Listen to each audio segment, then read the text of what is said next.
After watching our videos on how to perform 1 or 2 port calibrations, you may have a better idea of the value that each brings.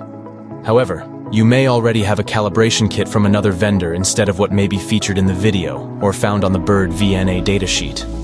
This is okay since the VNA software offers numerous common cal kit options for you to choose from. Using a calibration kit from a different vendor than your vector network analyzer allows for flexibility in choosing the best calibration standards for your specific needs, potentially achieving higher accuracy by selecting a kit optimized for your measurement frequency range or application, even if it means using a different brand than the VNA itself. Further, the kit you need may offer different connector types than those that some options can provide. The Bird VNA software supports the use of alternate manual calibration kits, offering 29 popular options, making them just as easily accessible as those offered directly from Bird. You also have the option of adding up to 2 kits that you can specify directly. Let's briefly watch how using a kit from another vendor might be accomplished. As with any other calibration option, we start within the VNA software interface and navigate to the sweep stimulus options to ensure they align with your device test expectations.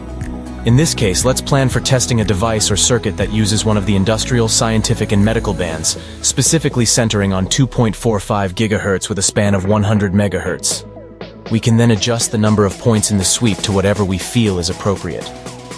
We can then use the function buttons to navigate to the calibration options, specifically starting with the option to select the calibration kit.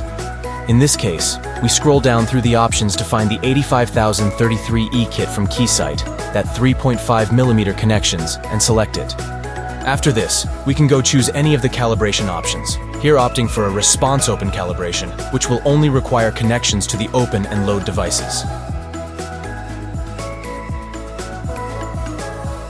The calibration is completed by clicking the Done button. For more information on how to use your Bird Vector Network Analyzer, check out other videos on the Bird YouTube channel.